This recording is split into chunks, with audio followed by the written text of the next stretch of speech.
I'm Brian Derrick. And I'm Glennis Meagher. Welcome back to Vibes Only. This week, GDP numbers just dropped and things continue to look terrible thanks to Donald Trump. The Supreme Court shadow docket and a very shadowy emergency ruling regarding mail-in voting. And the category is corruption, with Ticketmaster and Live Nation's antitrust legal battle and Trump's profiting off the war. Off of his oil and gas trades while starting a new war that raises the price of oil and gas. And our oath candidate of the week is Rob Sand. Kennedy lookalike? ? To discuss.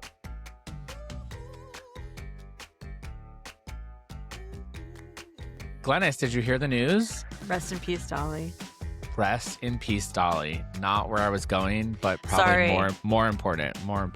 It's my entire For You page. Tributes upon tributes. The great unifier, Dolly Parton. It's true. What other news did I miss? Is she just like Southern Betty White? Is that kind of the vibe? Dolly was, may she rest in peace, a literal earth angel. Could have been a billionaire, wasn't. She put her money back into the community, back into children's literacy. America has so few people that we adore and put on a pedestal in such a way. So it's true. It is a big loss. I was more so talking about the loss of free and fair elections as the Supreme Court comes swinging in to try to help Donald Trump rig the midterms. Or did they? Let's talk through this because 2 months ago, Supreme Court ruled what was perceived as election protection ruling. Cut to this shadow docket ruling yesterday that said what? Mail-in voting, no can do. Kicking the can down the road on even if it's constitutional or not to say that? Yeah. Let's get into it because I got so many push notifications and freakouts from friends. My newsfeed was immediately dominated by people saying the midterms are over. But yeah, let's talk about what actually happened. Starting from the beginning. Donald Trump issued an executive order trying to use USPS to restrict mail-in voting, to make it harder for people to vote by mail. They said that they were going to establish a list of U.S. citizens under the federal government and that every state would have to run all the people that they're sending mail-in ballots to through this list. And if they didn't match, then they couldn't send a mail-in ballot to those residents, those voters. Super illegal on its face. The federal government does not have a role in an election administration in this way. It doesn't make any sense. It's a terrible policy. There's not time to implement it. It would be incredibly expensive. Yeah. Non-citizen voting's a non-issue. Like, there's just 1,000 reasons that this is a bad idea. Trump issues this executive order. Obviously, pro-democracy people / Democrats, because those are the same thing right now, sued to block this executive order. And lower courts had issued not one, but 2 injunctions against this executive order. And Trump immediately appealed those injunctions to the Supreme Court, saying, hey, you have to lift this pause on the policy because we need it to go into effect right away. And so what happened this week that launched 1,000 headlines that were very dramatic was that the Supreme Court, via its shadow docket, removed one of those 2 injunctions and said the 23 Democratic attorneys general, blue states essentially,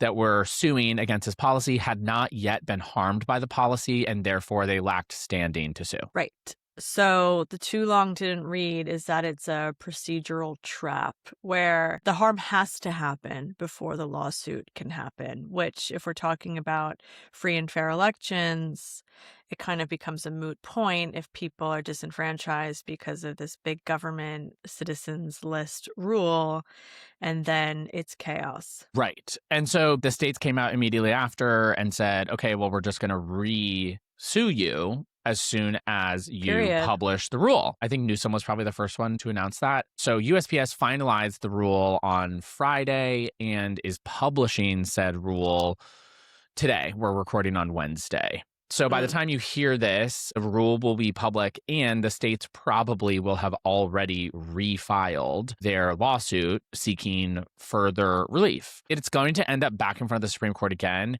but I think there's like 2 core issues that people need to be aware of. One, this did not immediately change how mail-in voting is going to work. So I need everyone to take a deep breath and not have 1,000 hot takes instantaneously spreading some iffy information on social. And it's true that the Supreme Court and Donald Trump are no friend to democracy and very well could come back with more rulings that try to chip away at our right and access to the ballot. I think people freaking out, it's a valid feeling. I mean, some ballots are being mailed as early as next week, right? It's alarming. So we'll stay on top of it. I think it's 24 jurisdictions that are affected by this, and it includes Arizona, Michigan, Nevada, Pennsylvania, Wisconsin. Pretty important states. Right. So, it's kind of like, Trump, we see what you're doing, buddy. You're making everyone's life more difficult and less affordable, so you're trying to make it more difficult for people to vote. Got it. That's exactly right. I do think that the timeline here is on our side because once ballots start to get mailed out, it becomes harder to make the case to the courts that they should intervene, that they should change the rules and either invalidate ballots that have already been cast or to have different states operating under different rules. So I do think that the delay of this and like the slow churning of the courts having to like review and re-review these cases actually works in our favor. And that's why I'm more confident, I think, that we will not have major changes to mail-in voting in the way that Trump is proposing pre-midterm elections. 2028, a different story. Who do you think voted August 18th, 2026 with a mail-in ballot? I don't know. Who was it? Oh, Donald Trump. Donald Trump piece for of the shit. Florida gubernatorial.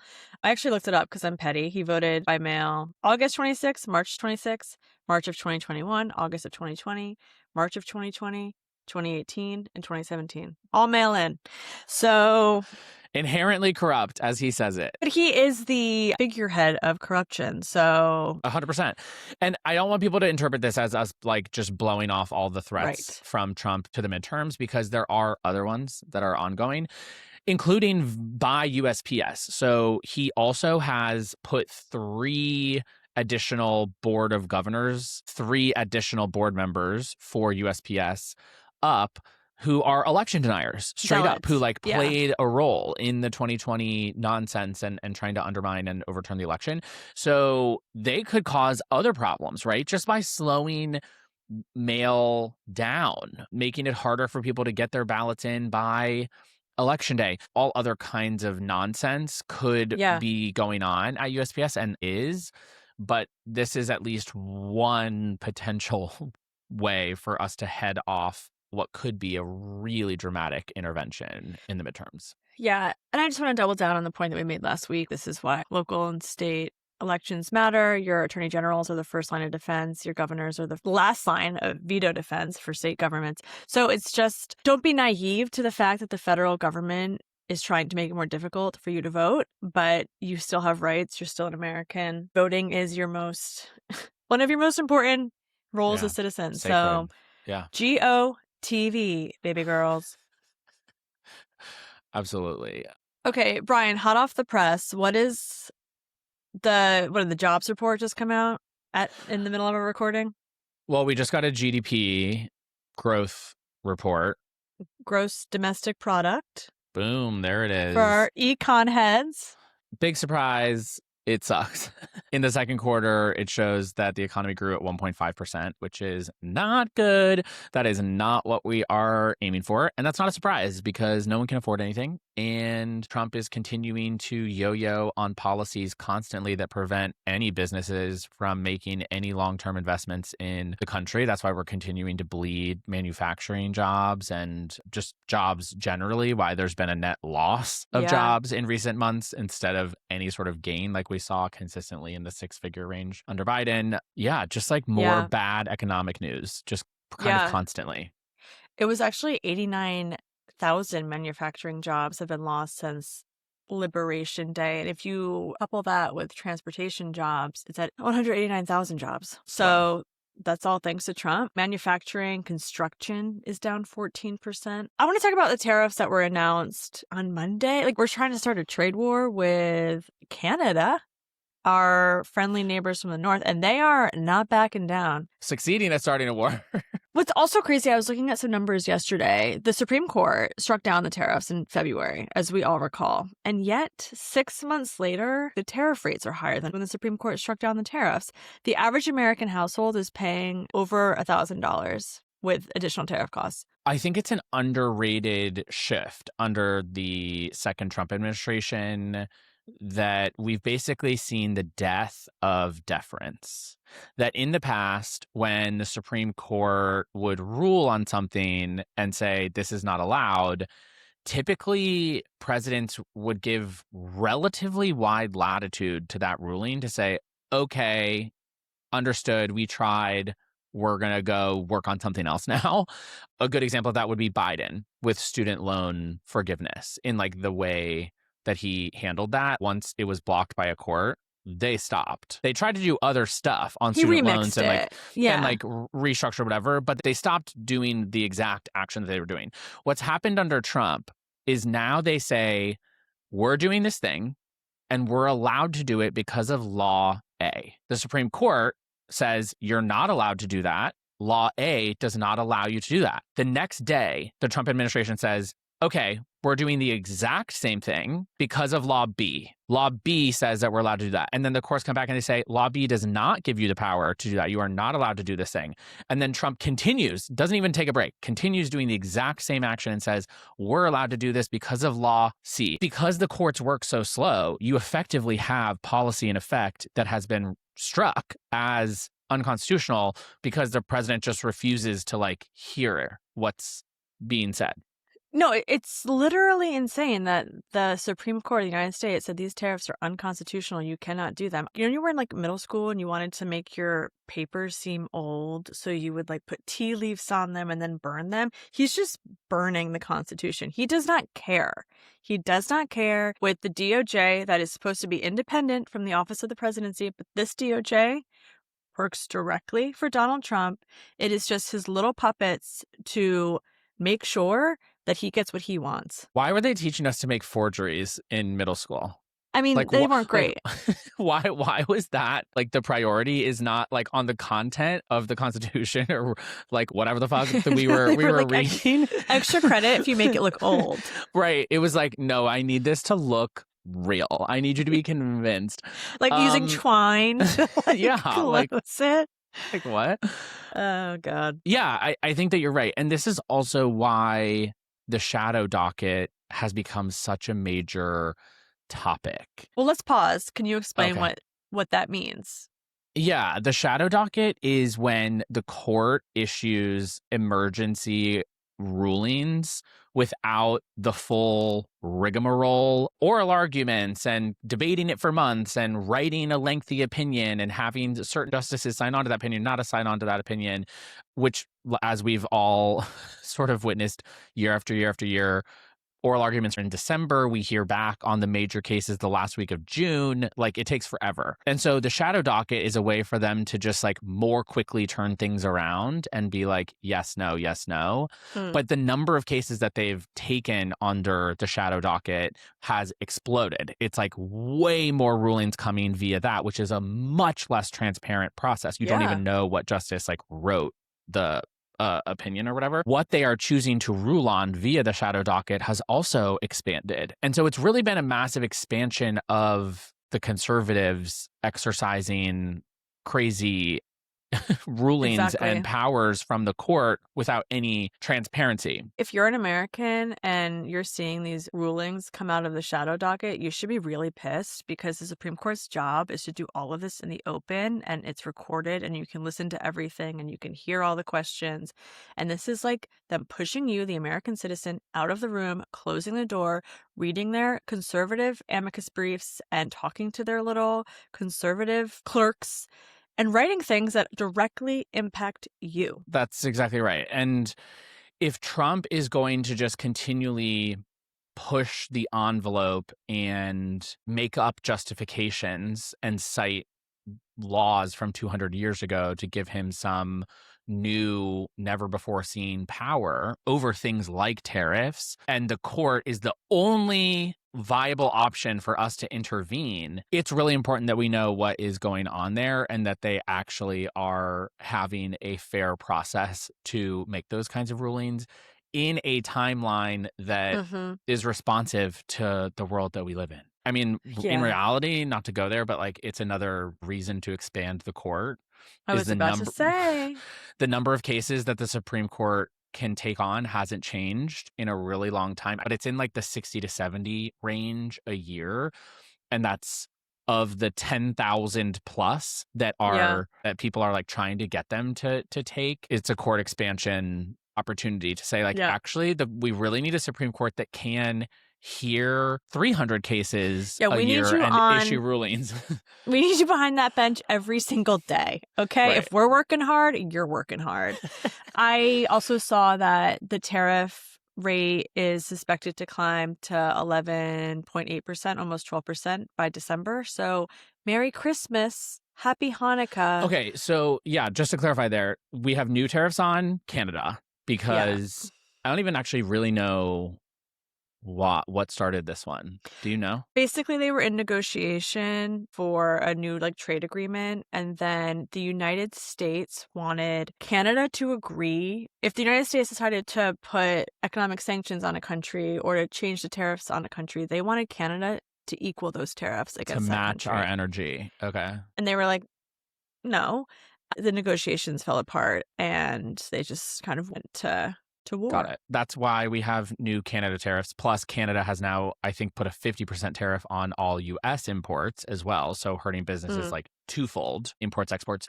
And then with Iran, Trump has now issued up to a 100% tariff on every country that does any business with Iran, which includes China. Like China is importing oil from Iran. So a genuine question. I'm like, is there about to be a 100% tariff on China? Because won't the economy explode? Yeah. Like that makes the second me nervous. largest economy in the world. Also, with the 50% export, this is going to impact Maine a lot, which is not good for Republicans, given that Susie. There's a very important Senate seat that we're looking to get. By the way, if you're looking for your refund, good luck. Good luck. Yeah, no way. Luckily, Donald Trump is issuing dollar off coupons for beef. Oh, I saw that. Yeah, bring that to the next baseball game when you're paying for your $25 hot dog. Oh, here's my Trump dollar. What? It's so offensive. It's literally so offensive. It's literally like when he did like the Freedom gas stations for the July 4th holiday, where there were like 4 gas stations in Philadelphia randomly that like lowered their prices by a dollar a gallon or something. Okay, so for the 1,000 people that could fill up their tanks that day at those gas stations, like rock on. For the other 300 million of us, like you're fucked. Yeah, no, it's literally so silly. Said, get fucked. I don't care about you. It's so performative. It's so performative. Mind you, while last weekend, as he's waving his green flags like a little toddler with his like Lincoln logs for this Indy 500 race, which was like the cap to the 250 celebrations that cost us, the taxpayers. Always helpful to keep in mind, none of that money was allocated. Trump raided every account. Our national parks, the money that is designated to maintain our national parks, our public lands, was all raided to pay for ballrooms and IndyCar races and UFC fights and like the bullshit going on. The circus, quite literally the circus around Donald Trump. And lest we forget, last week, it was also made public that he's rounding up wild horses out of our national parks and selling them for meat abroad. For glue. Yeah. Like, of all the things that has gone viral, I don't think this is like the most important. Even, I'm a pescatarian. I don't eat meat. But you don't eat you don't eat horses? I don't judge people who eat horse. It's like very like in France they eat it. What do you call someone who doesn't eat fish, doesn't eat other meat, but only eats horse? An equestrian. Is this mic on? Haha. That was good. But that went viral. A pescatarian, an equestrian. I don't judge people. People eat dog too, like whatever. But this went very viral. And it was interesting to see how many people were speaking out against this. And I was like, on the list of things that Trump is doing that is like really fucked up and super corrupt and against American interests, low tier. But you know what? Save the horses. Yeah, I don't want to convince people to not be mad about bad shit that Donald Trump does. You're right. It's very like popularism, as David Shore would say. Like, because you and I mainline news straight into our veins 24/7. Like, we're pissed about other stuff, oftentimes wonkier stuff. But if it's Spirit, if it's Seabiscuit that gets people to vote, then like, I'm going to fucking ride my horse to the polls in November. Yeah. Let me tell you, like, I'm all in. Call me horse girl, because if that's what makes you pay attention, I'm down. It's a very good point. Well taken. And I do agree. You're right. I'm too in the weeds. And if you're mad about the wild horses being rounded up, show that energy at the polls in November. What about horse meat disco? Also, it's like is that a circuit party or is that only in New York? It started in London. It originally, I think, was a DJ collective and a party that started in London and then came to New York. And I think the New York one is now much larger and more famous than the one in London is. Yeah, so horse meat disco is a really fun party. I think a huge number of our listeners have no idea what you're talking about. Okay. But if you the know, ones you who know. do, if you know, you know. The 4 of you who are gay and live in New York and come talk to me at parties, that's for you. We talk a lot about corruption, and I want to start like through the election, highlighting 1 or 2 stories per week that particularly chat my ass, or that I think are tangible, direct evidence of corruption. So did you see the Live Nation Ticketmaster situation? Oh, yeah. Yeah, I did. This is new reporting from the Wall Street Journal that came out like a couple days ago. And let's go back to like the Taylor Swift of it all, where this kind of rose to the top and it was clear that Ticketmaster had too much power, too much control, cut to an antitrust case against Live Nation, that they were manipulating the markets. They had too much control. They own the venues. They own the ticket website, dynamic pricing. Have you ever been caught in dynamic pricing? Yes. Yeah. Yes, it's crazy. If you want to go on tour, no matter what your live act is, if you want to go on tour, you're basically forced to use Live Nation owned venues. And they will only allow you to sell tickets for that event through Ticketmaster, which then has essentially a monopoly on like large venue ticketed events from like soup to nuts, which is, last time I checked, not legal in the United States of America, which Republicans love to remind us is a place for free markets. Correct. Continue. February 27th, 2026, the Live Nation CEO, Michael Rapino, he's in the Oval Office. He has a one-on-one with Donald Trump. The reason why they say he's there is to talk about getting more bookings up at the Kennedy Center. Not enough people are going to the Kennedy Center. How are we going to fix that? Which they're about to demolish. Which Trump was going to shut down for 2 years and is going to shut down for 2 years for much needed renovations. So how does that track, that the CEO of Live Nation is going to talk to the President of the United States about a venue that's about to be shut down? Shortly after this meeting, where we can assume that they spoke about this antitrust case against Live Nation with the DOJ, Trump calls a senior DOJ official and says, settle it. In the court of law, you can do 2 things. You can go to court and hear from a jury of your peers about what's fair, what's not, what's breaking the law, what's not, what's a felony, what's not. Settling it is you settle it before it goes to court. Nothing happens. So jury selection had started on March 2nd.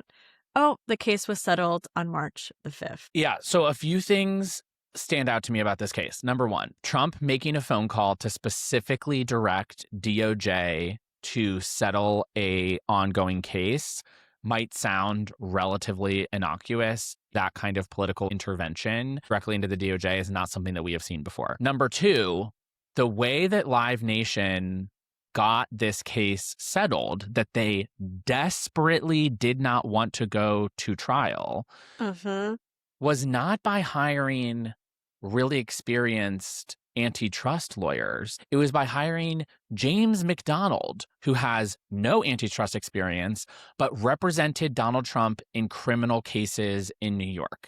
And it further emphasizes that nothing is about the merits of the case, what the Constitution says, what the laws are. It's just about how much money you can pay to someone in close proximity to Donald Trump or pay to Donald Trump and his family directly. That is how our entire justice system now operates. It's very transparent. And this case made that so the next time someone is getting absolutely screwed on concert tickets, you can directly thank Donald Trump for blocking this case from going forward, which could have resulted in dramatically improving the ticketing industry, which we all know is corrupt as fuck. It was so bad that 34 AGs, many of which were from Republican-controlled states, refused the deal. They went to trial anyway. When the DOJ is working to undercut you, like, it really takes the wind out of your sails, let me tell you. And there's something else that came out this week. Trump's financial disclosures. It's so abundantly clear that this is the most corrupt administration in the history of the United States of America. He started a war, your gas prices went up, and his portfolio went up. Direct cause and effect. He has made almost 16 million on his oil and gas holdings since the start of the war. And he has bought more oil and gas holdings since the start of the war. He's the only president in the history of the United States of America who's openly trading while starting president. wars. While starting and being the president. You're supposed to put all of your money into a blind trust. He never did that. During this time, while Donald Trump is making millions of dollars off of your wallets, your gas pump, your food on your table that you can't afford, you have paid an additional $71 billion in gas fees since the start of the war. Yeah, I think that it's both hard and important for people to realize the extent to which Donald Trump is intertwined with the system that's screwing everyone over all the time. So it's not just the oil and gas industry, it's not just ticketing that is so obvious, but we've seen monopolies form and corporate consolidation across the entire economy. Paramount. And that is exactly what is driving the cost of everything up. Beef prices so high. We've been talking about that. There are only 4 companies now that essentially own the entire meat processing industry. You look at airlines, travel has gotten so much more expensive. There are 4 airlines that control 70% of the entire market. You look at wireless carriers, there are now 3 companies that control 98% of the entire wireless industry. You look at alcohol, there are 2 companies that control 70% of the market. You look at sunglasses, 2 companies control the entire market. You look at search online, like digital advertising, 1 company controls 90% of the market. You look at PBMs, 3 companies control 80%. Like, I literally could go on all day. Media. Yes. Who Larry owns Ellison your local alone. news stations? Who's owning the streamers? Who's owning the information that you're getting served? I think that antitrust is the battle of our generation, that we've sort of hit this point. We've talked about this before, but like, capital gives you power. You use that power to get more money, and that money gives you power. And it's a very simple loop, but it moves faster and faster the longer it goes on. The amount of wealth that's being consolidated by these monopolies and duopolies is why America is looking at this insane scale of inequality, and why it feels like life is getting harder year after year after year, regardless of who's in charge, regardless of what's happening in the global economy. And I mean, that's why we need more people like your girl. Lina Khan. She'll be in the administration of Mayor Mamdani this fall. For those who don't know, she's an amazing, trailblazing antitrust activist, organizer, adjudicator. I want to put a finer point on the war and the oil. This is a war Trump started. He's getting richer off of it. You're paying over $71 billion more in gas prices, and big oil, their profit on this year alone is $125 billion. But they had to increase the prices to cover their cause. Even though Donald Trump said, raise me $1 billion, get me elected, and I'm going to take care of you. Diesel has to be $6 a gallon. Brian, should we go to some clickbait double click? Okay, so I think content creator land has been blowing up this week over the Hakeem Jeffries, Jared Kushner meeting to discuss what will happen when Dems win the House. Even James Carville somehow found out. Even James Carville got in on the commentary. Do you think that story is a double click or clickbait? I honestly think it's clickbait because I don't care about it. But if you're telling me the internet cares, I'm like, sure, Jeffries. I did see that Instagram video where he's got his like green Yankees hat on and he's like, I think it's clickbait. Yeah. I don't know that the internet cares. I think that talking heads care. I think that people who read about this stuff all day long care. It's a fine line and an important distinction between the horse girls revolt of like people mad that Trump is putting horses into wood chippers and the Hakeem Jeffries fury from, I think, content creator land. That's my read on it, is I really think that this is for political junkies that are like souped up on the Kool-Aid. Personally. Yeah, I mean, if James Carville came out of his $10 million Louisiana house to talk about it. I'm generally, just for what it's worth, I'm generally uninterested in conversations about whether someone should or should not meet with someone else. In general, it feels I'm just like a waste of time. I'm like, who the fuck? Who cares? I don't care. I don't care. Talk to me about the outcome. Talk to me about policy that we should or shouldn't support. Talk to me about strategies that we should or should not deploy, like whatever. I don't really care about anyone meeting with anyone else if there's nothing else to say about it. Right. Well, you know what meeting I do care about, though? The head of CIA was in Russia yesterday. Did you hear that? Tell me more. No one knows because they won't tell us why he was there. He flew to Russia for 4 hours, had a meeting with Russian intelligence or whoever the head of the CIA, John Ratcliffe is his name, who he met with. I don't like it. I'll tell you that much. And I would like to know what was said in that meeting. Well, I assume that Trump's handler hasn't been as in touch since he's like been really busy with IndyCar 500 and like with the renovations and that kind of thing. So send your guy. Speaking of busy, White House crops Natalie Harp out of Grand Prix content. Did you see these clips? No. They're in like this box watching. It's Melania. Because, Melania comes out whenever there's a crisis, whether it be like the Epstein files or the Natalie Harp. All of a sudden she reappeared. And her and Trump are like, they're in a tense conversation. And then it's like, that like TikTok sound. And who do I see? Abby Lee Miller. And it's like, you just like go slightly behind.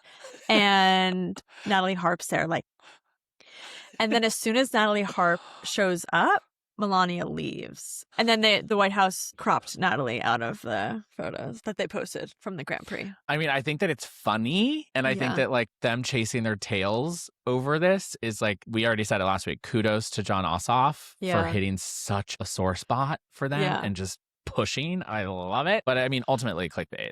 Yeah. I did see a really creepy face mashup. Natalie Harp does in fact look a lot like Ivanka Trump. Natalie does? Yeah. If I'm being honest, I couldn't even pick her out of a lineup. The only thing about her is she has crazy eyeliner. I mean, honestly, girl, paint your face however you want. Black Swan.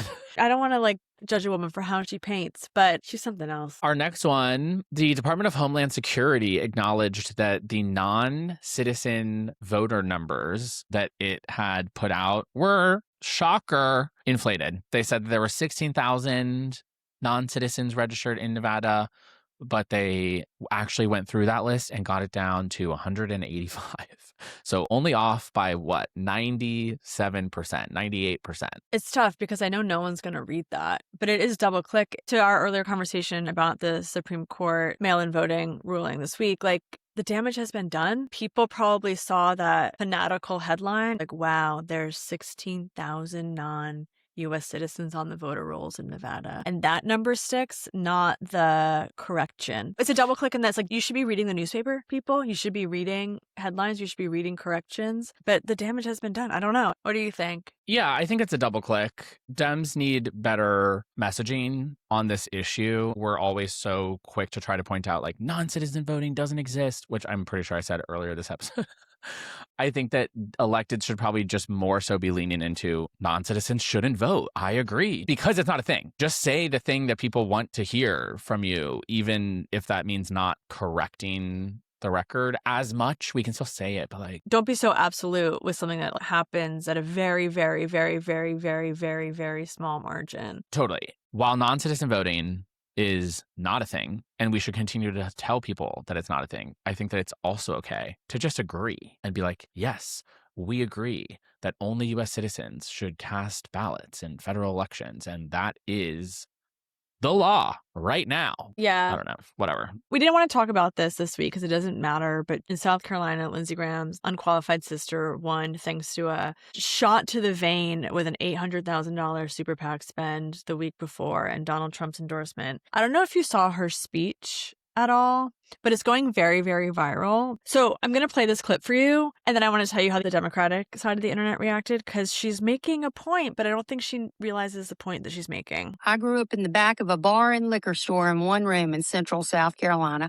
My parents worked long, hard hours to make ends meet. We didn't take vacations. If they were sick, they had to get up and go to work because the doors weren't open. We weren't making money.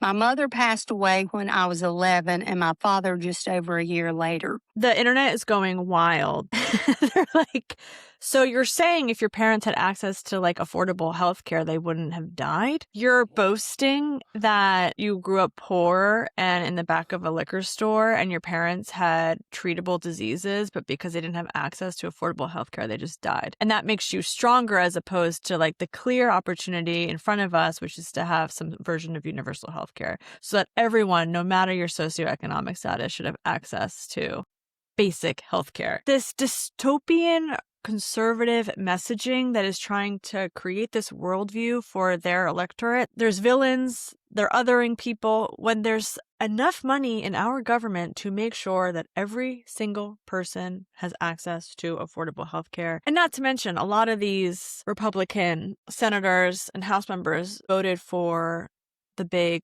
brutal bill, the MAGA murder budget, whatever you want to call it. Right. A hard life making you stronger is not a good reason to make people's lives harder. You know who had a really hard life? Tell me. Dolly Parton. She was one of 12 and her parents were sharecroppers and she worked hard. That's crazy. Yes. And she always knew who she wanted to be. You could say she worked 9 to 5. 9 to 5.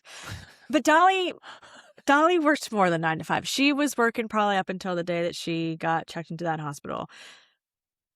Anyway, there's a vision of America that protects everyone, and we are not living that. But November 3rd, 2026. Oh, Brian, before we go, can you hit me with an oath candidate of the week? It's kind of our good vibe to leave people with also. Okay. We're going to jam it together this week.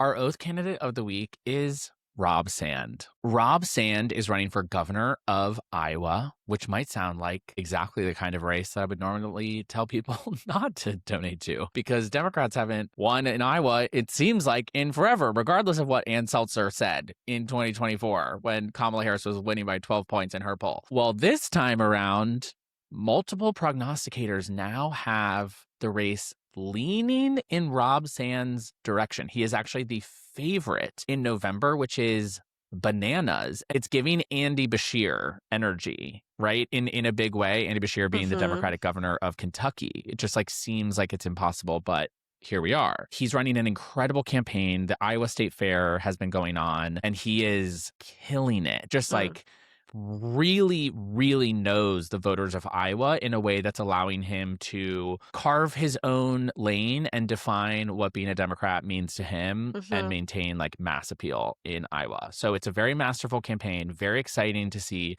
He also is creating coattails. He's going to turn out so many Democrats that we have 3 potential flip opportunities in the congressional seats Sarah Trone Garriott, Lindsey James, Christina Bohannon. Really exciting. Rob Sands is honestly going to be the next governor of Iowa. And that is both your oath candidate of the week and your good vibe. Goodbye. Love it. Rob Sands. Some say Kennedy good looks.